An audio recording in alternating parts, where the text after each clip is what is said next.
দেখো মাটির মধ্যে থাকে এরকম পোকা, আমাদের মালি এগুলোকে বাছছে, বেছে বেছে বের করছে, করে এখন ফুল গাছ লাগাচ্ছে টবের মধ্যে। মাটির মধ্যে দেখো কি বিচ্ছিরি পোকা, এগুলি নাকি গাছ নষ্ট করে দেয়, কাটে দিবে গাছ, গাছ কেটে দেয়। কত দেখো গামলায়,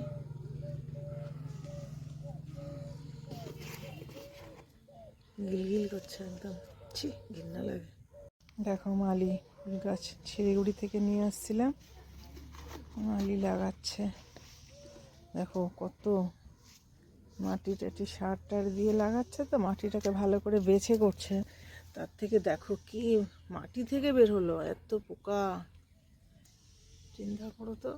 মাটির মধ্যে এগুলি নাকি গাছ নষ্ট করে দেয়, চিন্তা করো। কাটে দিবে তো গাছ, দেখতে কেমন ঘৃণা লাগে। ছি,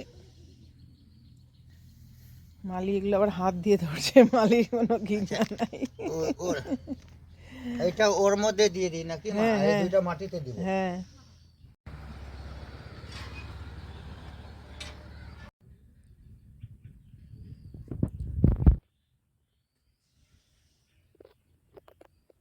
এই চারাগুলি আনছি, আমাদের মানে গাছ হয়ে গেছিলো। এগুলি তো পেঁয়াজের মতো গুটি থাকে না, এগুলি গাছ বেরিয়ে গেছিলো। যখন কিনলাম তখন গাছ বেরানোই ছিল।